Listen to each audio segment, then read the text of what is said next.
जी, हाँ नजर आ रही है? हाँ, ठीक नजर है, आ नजर रही आ है? रही है। हाँ, हाँ जी, हाँ जी। अभी कर्म का जो सिद्धांत है, जिसके दो तीन महत्वपूर्ण श्लोक हैं, वो अभी भगवान कृष्ण हमारे सामने प्रस्तुत कर रहे हैं।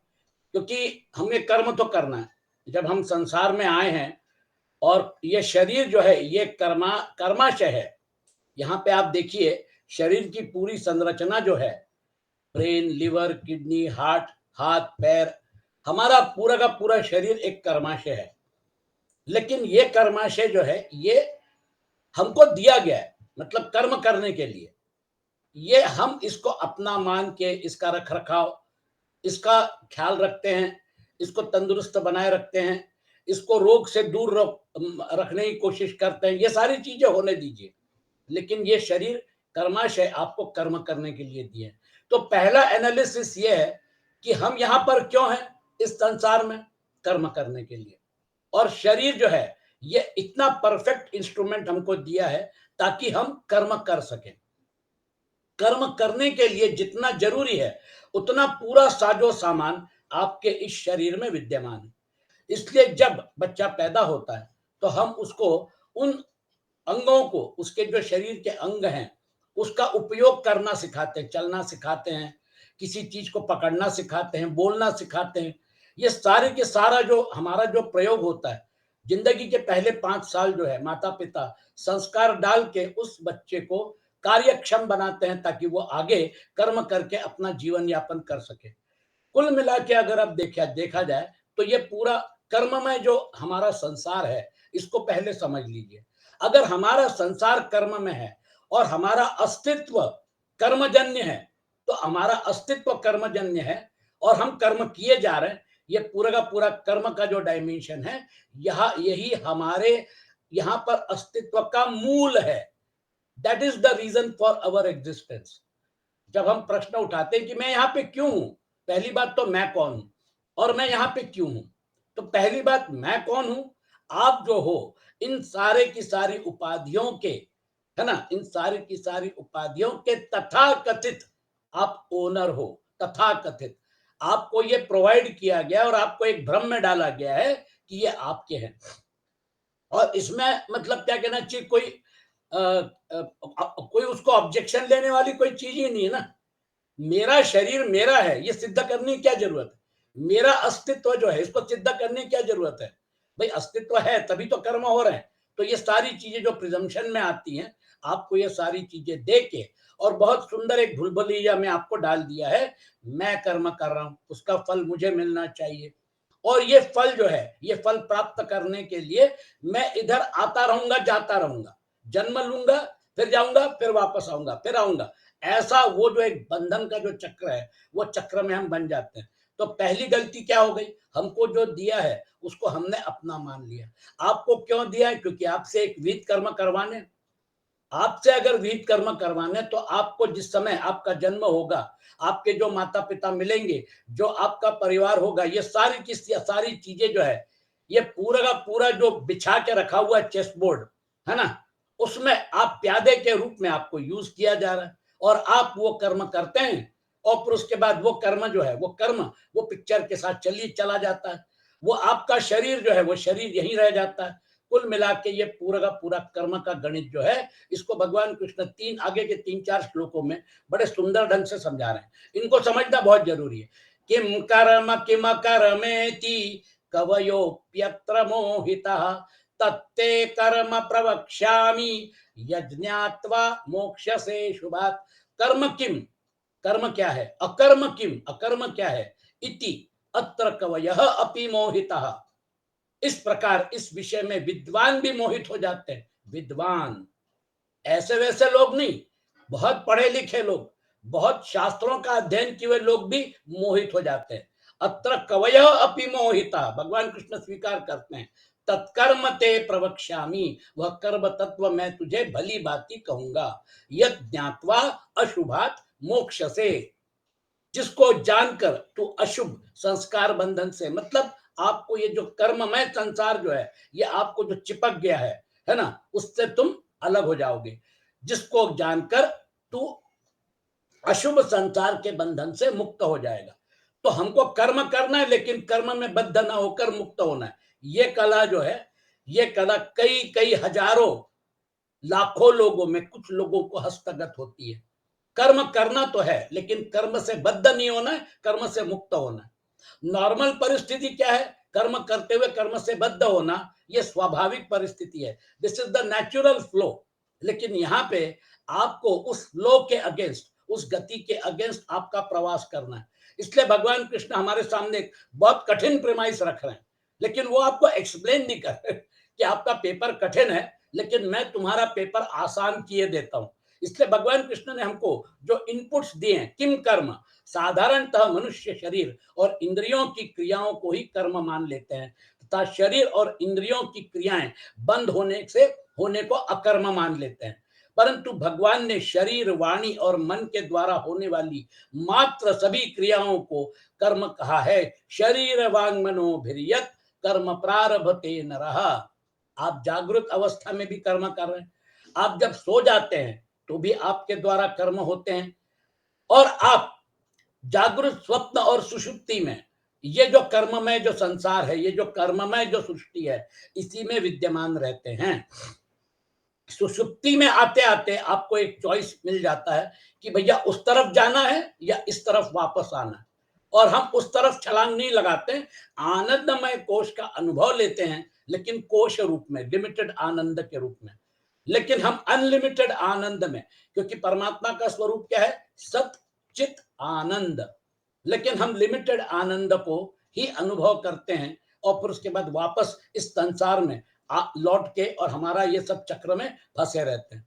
सुषुप्ति जो डीप स्लीप जो है, वो डीप स्लीप आपकी अगली अवस्था तुरीय अवस्था है।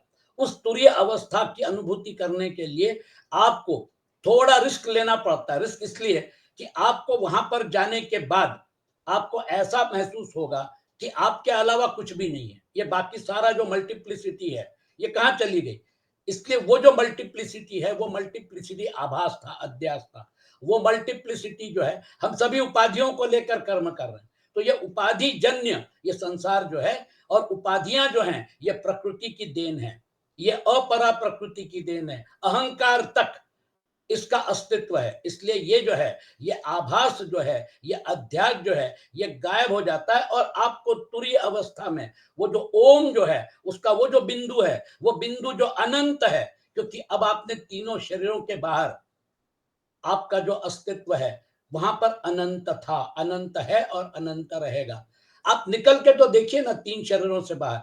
आपने वैसे भी ये बात स्वीकार कर ली है ना, जैसे अभी हम लोग अपने अपने घरों में बैठे हैं, हमारी गाड़ियां जो है वो नीचे खड़ी हैं।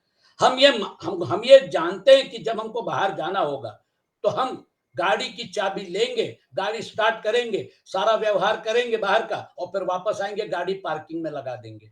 उसी प्रकार से ये तीन शरीर जो है, ये तीन शरीर आपको यूज करने के लिए दिए हैं। उसमें से बाहर निकलने की प्रैक्टिस, और फिर कर्म करने के लिए अंदर जाने की प्रैक्टिस। बाहर जाना है ना, बाहर निकलना, अंदर जाना, ये प्रैक्टिस जो है, ये प्रैक्टिस ओंकार आपसे करवाएगा। जब आप ओंकार साधना करेंगे तो आपको अंदर, शरीरों के अंदर आपके तीन शरीर जो है वो प्रॉब्लम है। बाहर की चीजें जो हैं, वो बाहर की चीजें आपको भी, आप भी स्वीकार करते हैं कि ये आपका जो भी मतलब गाड़ी घोड़ा मकान दुकान वगैरह सब, पैसा बैंक अकाउंट वगैरह, ये सब बाहर की चीज है। लेकिन तीन शरीर जो है, ये भी तो बाहर की चीज है। ये तीन शरीर जो है, ये भी तो संसार का हिस्सा है और व्यवहार के लिए है। ये अगर समझ में आ गया तो हमारे तीन शरीर भी संसार का हिस्सा है। ये अगर आपने बैरियर क्रॉस कर लिया, ये अगर आपने स्वीकार कर लिया, ये इतने आसानी से स्वीकार नहीं करेगा, क्योंकि वहां जो सूक्ष्म शरीर में मन बैठा है, वहां जो सूक्ष्म शरीर में बुद्धि बैठी है, और कारण शरीर में वो जो अहंकार बैठा है, आपके अलग अस्तित्व का जो द्योतक है, वो इतनी आसानी से थोड़ी वश में होगा। वो तो आपको बोलेगा भैया ये सारी चीजें रखो, सुनो, लेकिन एक बात है, मुझे छोड़ दोगे तो कहीं के नहीं रहोगे।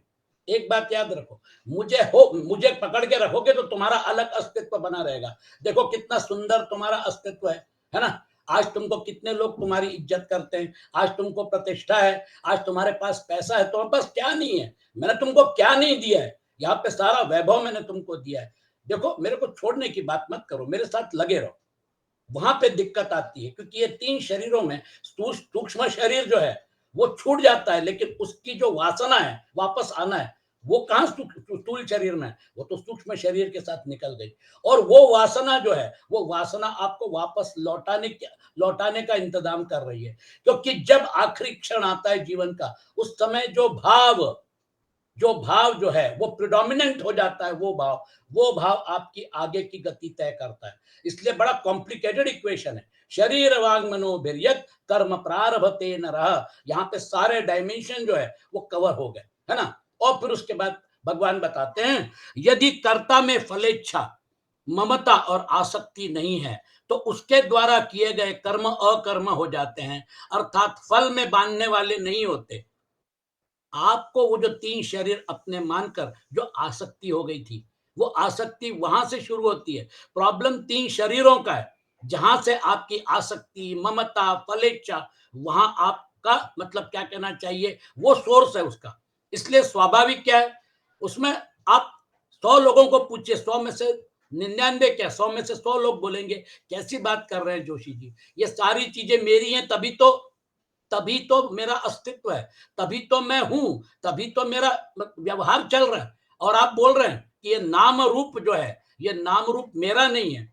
सॉरी सॉरी, ये बात मुझे पसंद नहीं आ रही है। देखिए, प्रॉब्लम सब्जेक्ट में है। ऑब्जेक्ट जो है वो तो आप कभी भी छोड़ देंगे, लेकिन सब्जेक्ट को छोड़ना है कि नहीं।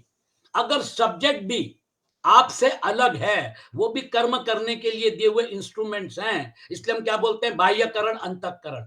हिंदू धर्म बिल्कुल क्लियर है, इनको करण मानता है, मतलब ये मेरा स्वरूप नहीं है। उपकरण, अंतःकरण, बाह्यकरण, इसको लेके they are the tools to perform. ये अगर समझ में आ गई तो फिर आपका मेन काम हो गया। क्योंकि फलेच्छा, ममता और आसक्ति, ये चीजें जो है उसके प्रति आसक्ति और ममता जो है, मैं और मोर, इसमें से, और फलेच्छा, इसमें से आप आसानी से बाहर निकल जाएंगे, है ना। तो फल में बांधने वाले नहीं होते। तात्पर्य यह है कि केवल बाहरी क्रिया करने अथवा न करने से कर्म के वास्तविक स्वरूप का ज्ञान नहीं होता। इस विषय में शास्त्रों को जानने वाले बड़े बड़े विद्वान भी मोहित हो जाते हैं, अर्थात कर्म के तत्व का यथार्थ निर्णय नहीं कर पाते। जिस क्रिया को वे कर्म मानते हैं, वह कर्म भी हो सकता है, अकर्म भी हो सकता है और विकर्म भी हो सकता है।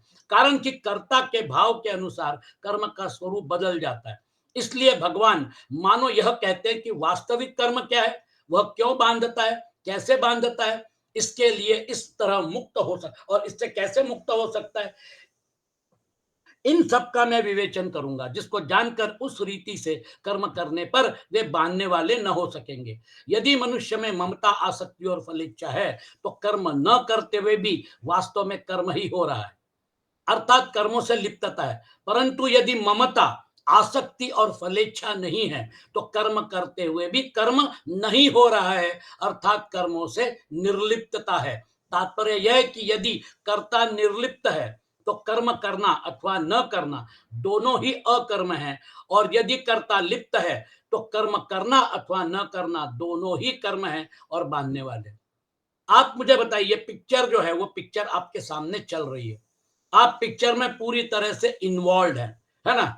और वो पिक्चर जो है ऐसा मानो कि आप उसमें खुद उस पिक्चर में आप विद्यमान हो और आप उन सीन्स को फॉलो कर रहे हैं। और फिर वो जो पिक्चर है, वो पिक्चर एंटरटेनमेंट थी, इसलिए पिक्चर की आखिरी स्लाइड जो उसमें द एंड आ गया। एक क्षण के लिए आप बड़े अचंभित हो जाते हैं, अब द एंड आ गया।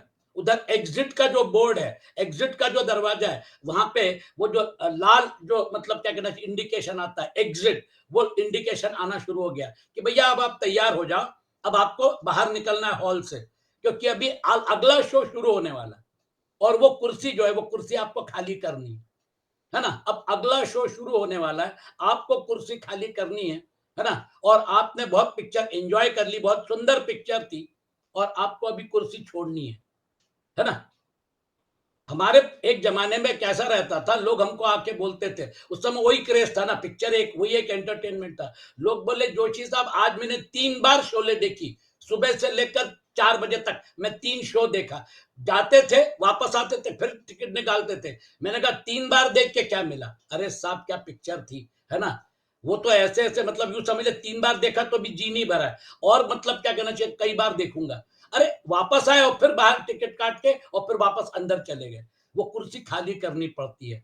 दिक्कत यही है कि हमारा जब शरीर जो है वो छोड़ने की बात आती है, तो हम उसी समय अगले शो की टिकट की बुकिंग कर लेते हैं भाव की वजह से कि भैया हाँ ठीक है, एक एश्योरेंस है कि मैं तो वापस आने वाला हूं।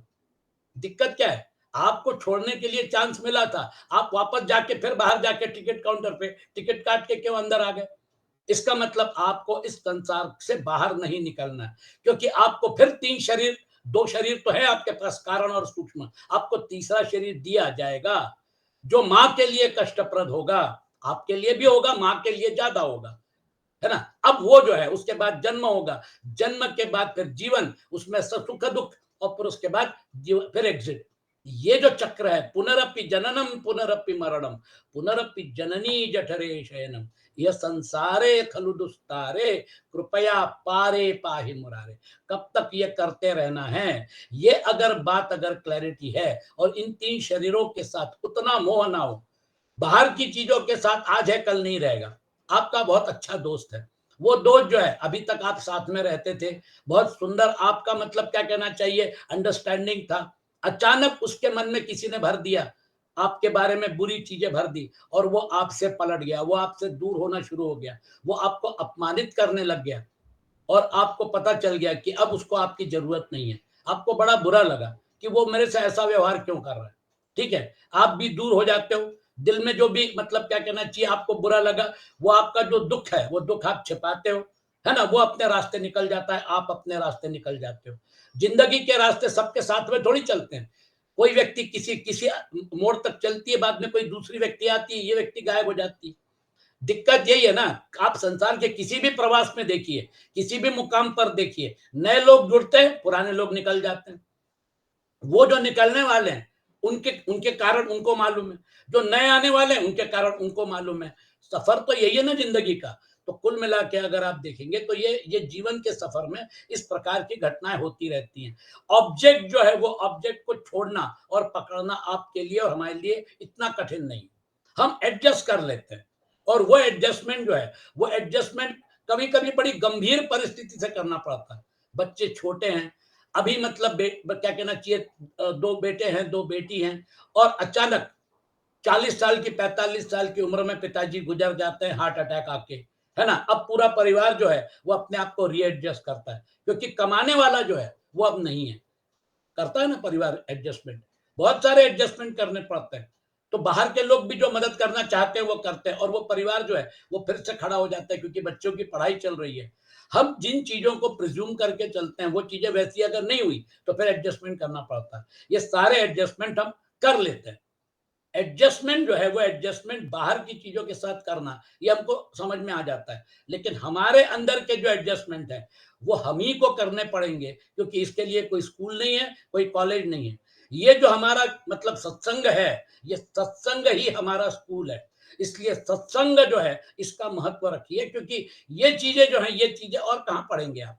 यहाँ तो वसुदेव सुतम देवम कंस चाणूर मर्दनम, देवकी परमानंदम कृष्णम वंदे जगत गुरुम। साक्षात भगवान कृष्ण आपको गुरु के रूप में, शायद माध्यम मुझे बनाया है, लेकिन कृष्णम वंदे जगत गुरुम। हमारे गीता गुरुकुल में हम आराधना करते हैं, हम नमस्कार करते हैं, हम उनसे प्रेरणा लेते हैं, कृष्णम वंदे जगत गुरुम। वो हमारे लिए प्रेरणा है। तो कुल मिला के आप देखिए, कृष्ण भगवान खुद आपको बता रहे हैं कि भैया ये जो है सबसे डिफिकल्ट पेपर जो है वो मैं तुम्हारा गणित सुलझा दूंगा। इसलिए ये जो उन्होंने एक एक चीज बताई है, इसके ऊपर आप जरूर गौर करिए। दोनों ही अकर्म है, तो हमको कर्म करना है, लेकिन कर्म को अकर्म में कन्वर्ट करना है। अकर्म में कन्वर्ट करने के लिए हमारे अंदर जो सब्जेक्ट है 3 शरीरों का, वहां पर ट्रीटमेंट करके रखिए। वो ट्रीटमेंट जो है, वो ट्रीटमेंट अगर आपने करके रखी तो फिर देखिए ऑटो मोड में सारे के सारे कर्म हो रहे हैं, है ना? अर्जुन को मोह हो गया था ना, वो जो मोह है उस मोह से ही तो बाहर निकाला। नष्टो मोह स्मृतिर्लब्धा, स्मृति प्राप्त हो गई, मैं कौन हूं, तो दोनों चीजें हो गई, मोह नष्ट हो गया और स्मृति प्राप्त हो गई। और सत्संग जो है, वो सत्संग का भी तो पर्पस क्या है? सत्संगत्वे निस्संगत्वम, निस्संगत्वे निर्मोहत्वम, निर्मोहत्वे निश्चलितत्वम, निश्चलितत्वे जीवन मुक्ति। स्टेजेस है ना, जैसे जैसे सत्संग करते हैं रिफाइनमेंट आता है ना, तो फिर उसके बाद निस्संगत्वम, फिर वो चीजें हैं, ये शरीर है, सब कुछ है, उसका जो आसक्ति है वो कम हो जाती है। और फिर उसके बाद आगे जाने के बाद निर्मोहत्वम, जो अर्जुन को हुआ था, मोह हो गया था, मेरे रिश्तेदार, मेरे गुरु पितामह, उसमें से उसको बाहर निकालना था। और फिर उसके बाद मैं कौन हूं? मैं इन उपाधियों से अलग, मैं इन उपाधियों से अलग, इन उपाधियों को यूज करने वाला, आप जैसा भी एनालाइज कर लीजिए, वो जो है मनोबुद्ध्यहंकार चित्तानि नाहम, न च श्रोत्र जिह्वे न च घ्राण नेत्रे न च व्योम भूमिर न तेजो न वायु चिदानंद रूप शिवोहम शिवोहम। आदि शंकराचार्य बोल रहे हैं।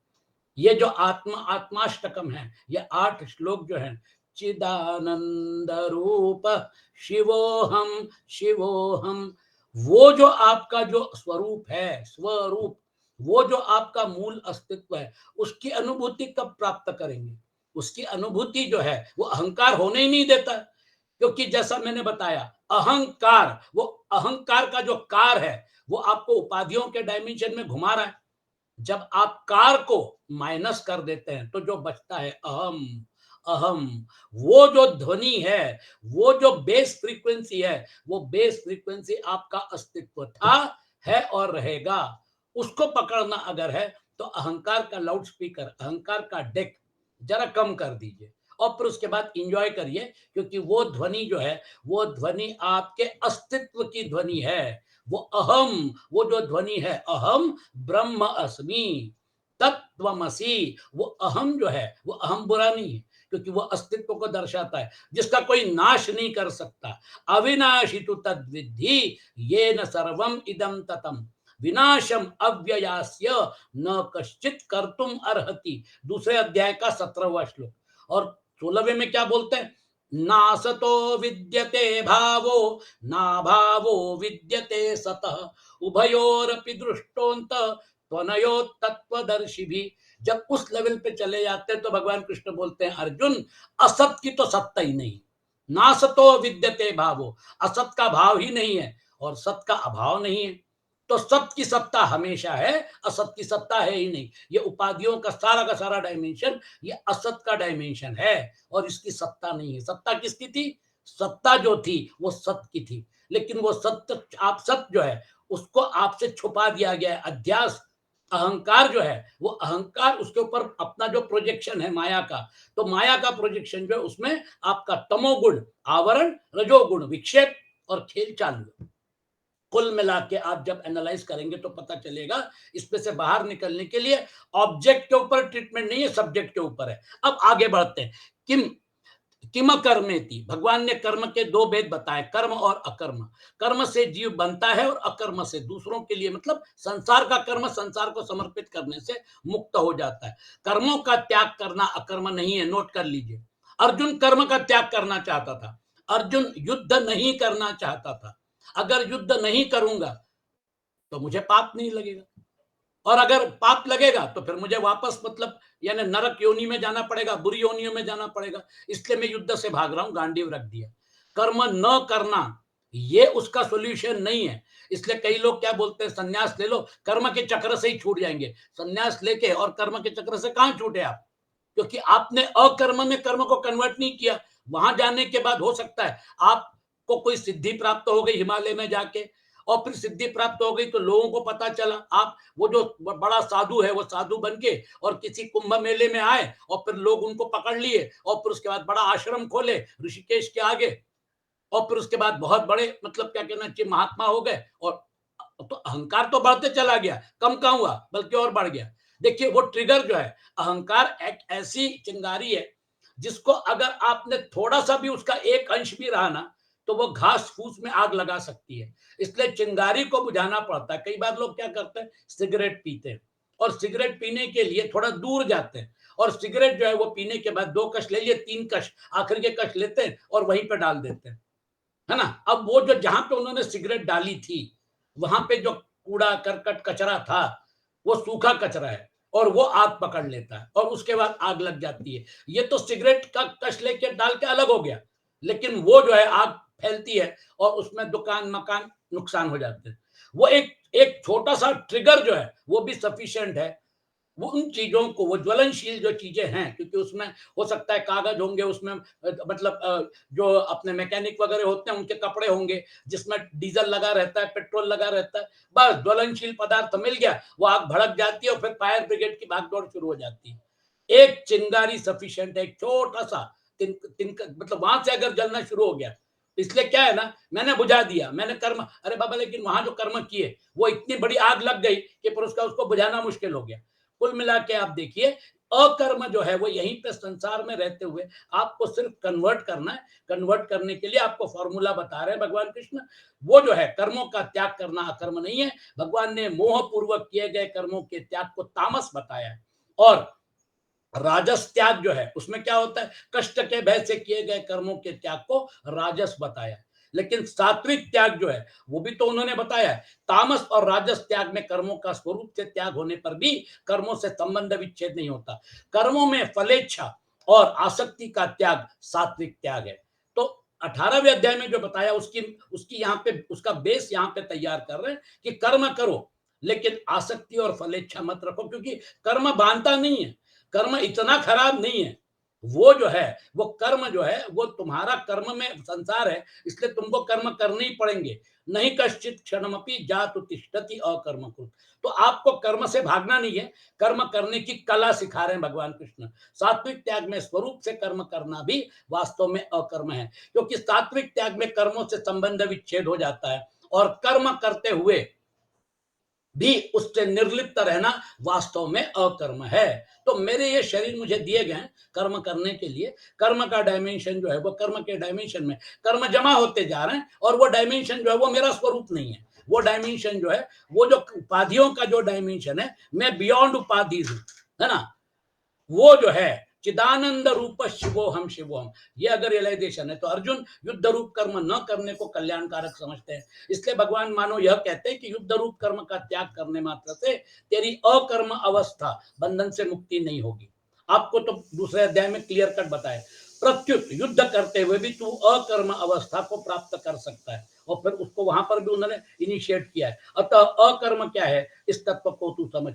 निर्लिप्त रहते हुए कर्म करना अथवा कर्म करते हुए निर्लिप्त रहना, यही वास्तव में अकर्म अवस्था है। बैंक अकाउंट है लेकिन बैंक अकाउंट का व्यवहार बंद हो गया है।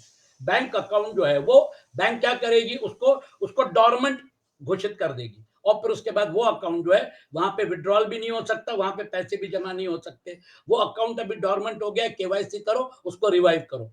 कुल मिला के उस कर्म के अकाउंट का जो संबंध आपके साथ था, वही आपके अस्तित्व का कारण है। तत्ते कर्म प्रवक्ष्यामि, जीव कर्मों से बंधा है तो कर्मों से ही मुक्त होगा। यहाँ भगवान प्रतिज्ञा करते हैं कि मैं वह कर्म तत्व भली भांति कहूंगा जिससे कर्म करते हुए भी वे बंधन कारक न हो। तात्पर्य यह है कि कर्म करने की वह विद्या बताऊंगा जिससे तू कर्म करते हुए भी जन्म मरण रूप बंधन से मुक्त हो जाएगा। ये जो कला है, ये कला जो भगवान कृष्ण ने बताई है, कर्म करने के दो मार्ग है, प्रवृत्ति मार्ग और निवृत्ति मार्ग। प्रवृत्ति मार्ग को कर्म करना कहते हैं और निवृत्ति मार्ग को कर्म न करना कहते हैं। जो संन्यास लेके चले आते हैं वो निवृत्ति मार्गी कहे जाते हैं और हम लोग प्रवृत्ति मार्गी कहे जाते हैं। अब प्रवृत्ति मार्ग और निवृत्ति मार्ग, आपने डिसाइड कर लिया कि भैया हम तो अपनी घर गृहस्थी बसाएंगे, हम नौकरी करेंगे, शादी करेंगे, तो फिर आप प्रवृत्ति मार्गी, कोई बात नहीं। निवृत्ति मार्गी हो या प्रवृत्ति मार्गी हो, उससे कोई प्लस माइनस नहीं है। ये दोनों ही मार्ग बांधने वाले नहीं है। बांधने वाली तो कामना, ममता और आसक्ति है, चाहे वह प्रवृत्ति मार्ग में हो चाहे निवृत्ति मार्ग में। यदि कामना, ममता और आसक्ति न हो तो मनुष्य प्रवृत्ति मार्ग और निवृत्ति मार्ग दोनों दोनों से स्वतः मुक्त है। इस बात को समझना ही कर्म के तत्वों को जानना है। तो वो जो है दूसरे अध्याय के 50वें श्लोक में भगवान ने योग कर्म सुकौशलम, ये जो कर्मों में कुशलता ही योग है, कर्मों में कुशलता योग है, मतलब कर्म करते हुए उसको अकर्म में कन्वर्ट करना, ये कुशलता है। कर्मों में योग ही कुशलता, ऐसा कहकर कर्म तत्व बताया। तात्पर्य है कि कर्म बंधन से छूटने का वास्तविक उपाय योग अर्थात समता ही है।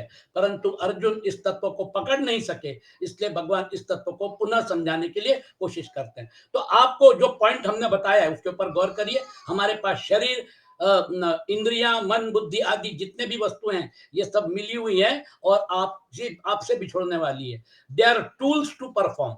मिली हुई वस्तु को अपनी मानने का हमें अधिकार नहीं है। जो पॉइंट मैंने पहले रेज किया, ट्रीटमेंट सब्जेक्ट के लेवल पे करनी है, थोड़ा पीछे हट जाइए। सब्जेक्ट जो है वो सब्जेक्ट आपके ऊपर और हमारे ऊपर जो हावी हो जाता है, उसको थोड़ा ढीला कर दीजिए, वो बंधन। और वो जो है वस्तु वास्तव में अपनी नहीं है, वो आपको दिया हुआ है। ये आपको बात समझ में आ गई है तो कुल मिला के अगर आप देखेंगे इस सामग्री को यूज किया, लेकिन इसमें अगर लिप्त नहीं हुए। जीव स्वयं शुभ है और परिवर्तनशील संसार अशुभ है। जीव स्वयं परमात्मा का नित्य अंश होते हुए भी परमात्मा से विमुख होकर अनित्य संसार में फंस जाता है।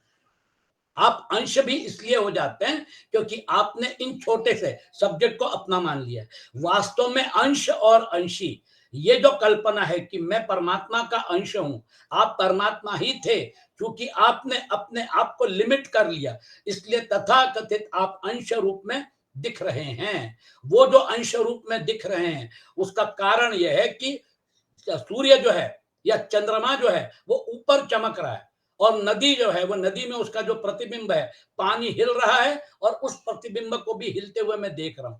आपको उस प्रतिबिंब जो है वो प्रतिबिंब को हिलते हुए देख रहे हैं, लेकिन बिंब जो है उसमें कोई परिवर्तन हुआ नहीं है। आपका आत्म तत्व जो है वो वैसे ही निरागस, वो आत्म तत्व जो है वो अनटच्ड, अनपॉल्यूटेड, वो ऐसा ही था।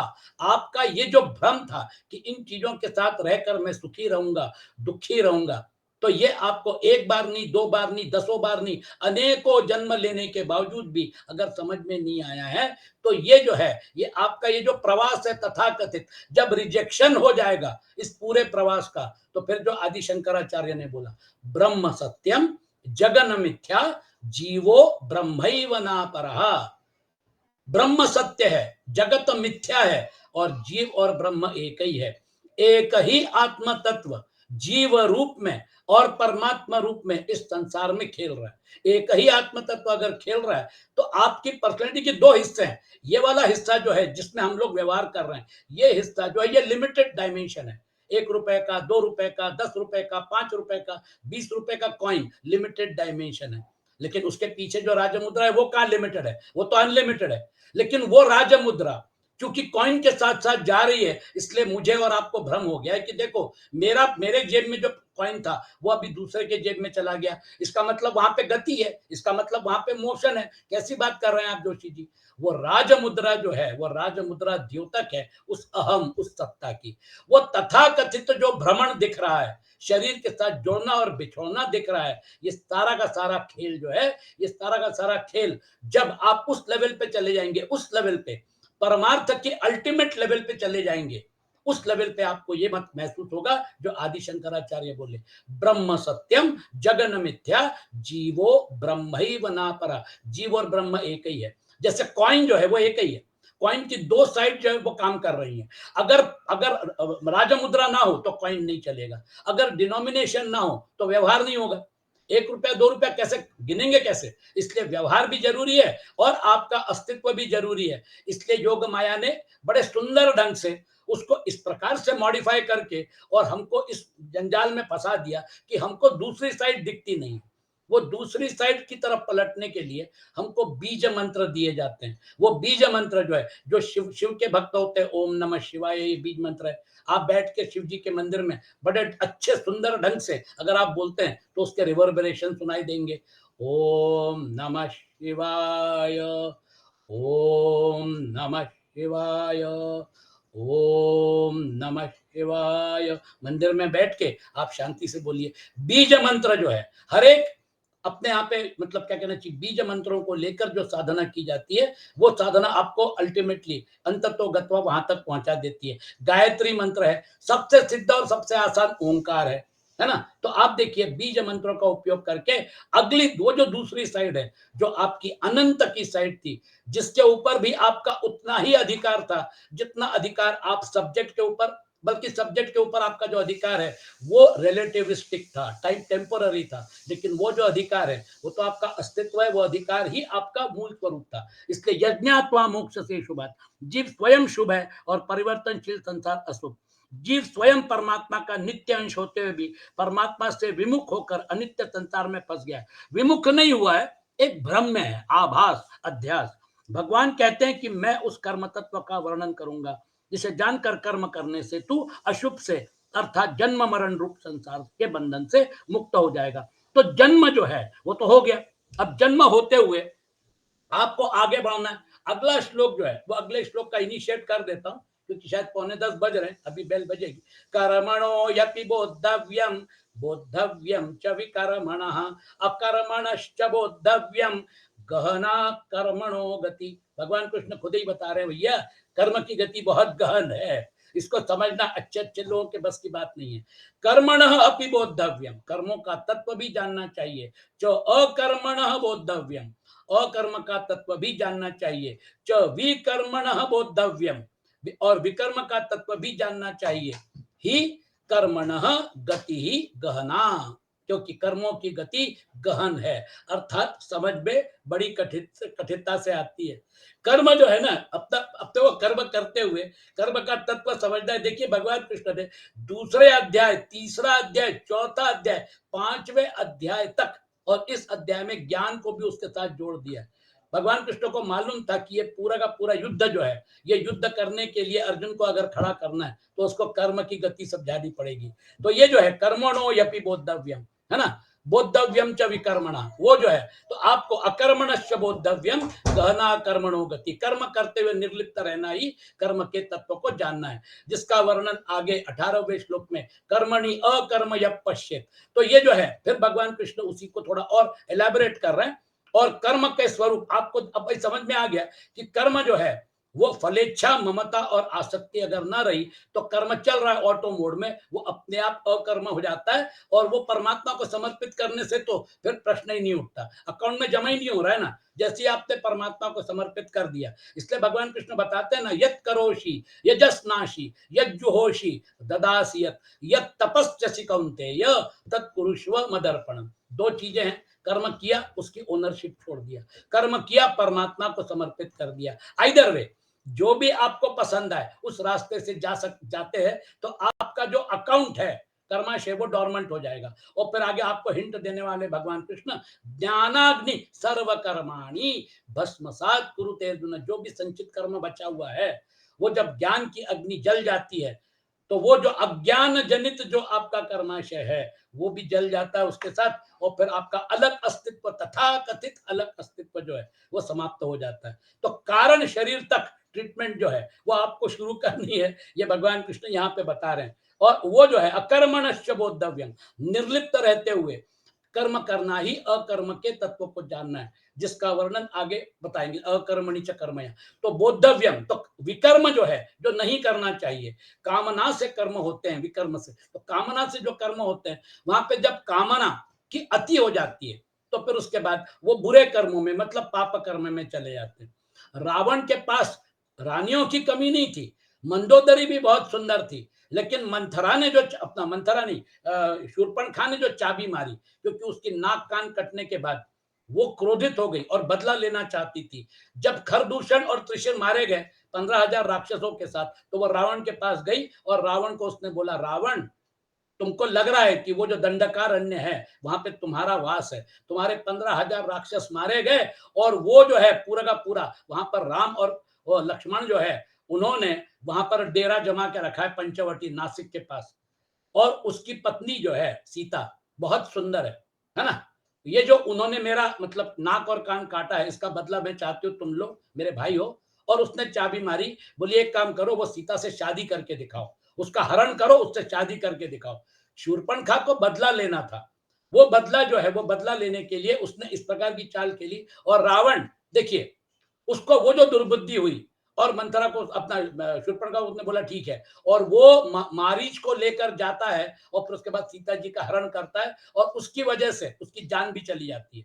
1 वर्ष लंका में जो सीता जी का वास था, 14 वर्ष का वनवास आखिरी 1 वर्ष में ही पूरा का पूरा मेन रामायण हो गया।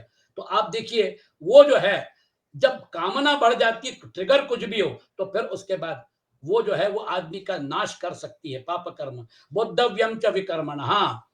गहना कर्मणो गति, कौन सा कर्म मुक्त करने वाला और कौन सा कर्म बांधने वाला है, इसका निर्णय करना बड़ा कठिन है। कर्म क्या है, अकर्म क्या है, विकर्म क्या है, इसका यथार्थ तत्व जानने में बड़े बड़े शास्त्रज्ञ विद्वान भी चूक कर बैठते हैं। इसलिए अभी भगवान कृष्ण ने धीरे धीरे एलैबोरेट उसको और किया हुआ है। आज का सत्र हम यही समाप्त करते हैं। बहुत इंटरेस्टिंग मोड पे हम पहुंच गए हैं कि जहां पर ऐसा हमारे अस्तित्व के साथ जुड़ा हुआ प्रश्न हमारे सामने आज प्रस्तुत हुआ है। हमारे अस्तित्व को, बाकी सारी चीजें जो है उसको आप करिए, उसको आप मतलब अपने जीवन में करते रहिए। हम बहुत, कोई जॉब करता है, कोई मतलब बिजनेस करता है ना, अलग अलग ढंग से लोग अपने अपने हिसाब से कर्म करते हैं। लेकिन इस तत्व को समझाने का जो महत् प्रयास कृष्णम वंदे जगत गुरुम भगवान कृष्ण ने शुरू किया है, उसके साथ हमको जुड़ना बहुत आवश्यक है। ओम असतोमा सद्गमय, तमसोमा ज्योतिर्गमय, मृत्योर्मा अमृतम गमय।